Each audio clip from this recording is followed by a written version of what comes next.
Bacaan dari surat pertama Rasul Paulus kepada Timotius. Saudara terkasih, ajarkanlah dan nasihatkanlah semua ini.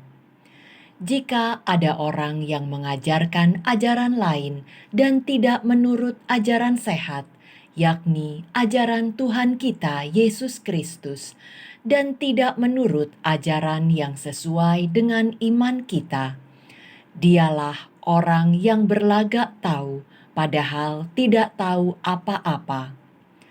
Penyakitnya ialah mencari-cari soal dan bersilat kata, yang menyebabkan dengki, iri hati, fitnah, dan curiga, percekcokan antara orang-orang yang tidak lagi berpikiran sehat, yang kehilangan kebenaran, yang mengira agama itu suatu sumber keuntungan. Memang iman itu, kalau disertai rasa cukup, memberi keuntungan besar. Sebab kita tidak membawa apa-apa ke dalam dunia ini, dan kita pun tidak membawa apa-apa keluar. Asal ada makanan dan pakaian, cukuplah. Tetapi mereka yang ingin kaya terjatuh ke dalam pencobaan, ke dalam jerat dan berbagai nafsu yang hampa dan yang mencelakakan, yang menenggelamkan manusia ke dalam keruntuhan dan kebinasaan. Karena akar segala kejahatan ialah cinta uang. Karena memburu uanglah, maka beberapa orang telah menyimpang dari iman dan menyiksa diri dengan berbagai-bagai penderitaan. Tetapi engkau, hai manusia Allah, jauhilah semuanya itu. Kejarlah keadilan, takwa, kesetiaan, cinta kasih, kesabaran, dan kelembutan hati. Bertandinglah dalam pertandingan iman yang benar, dan rebutlah hidup yang kekal. Untuk itulah engkau telah dipanggil, dan untuk itulah engkau telah mengikrarkan ikrar yang benar di depan banyak saksi. Demikianlah sabda Tuhan. Syukur kepada Allah.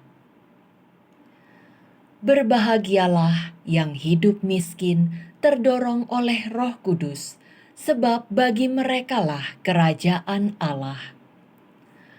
Mengapa aku takut pada hari-hari celaka, pada waktu aku dikepung oleh kejahatan para pengejarku, yang percaya akan harta bendanya dan memegahkan diri karena banyaknya kekayaan mereka?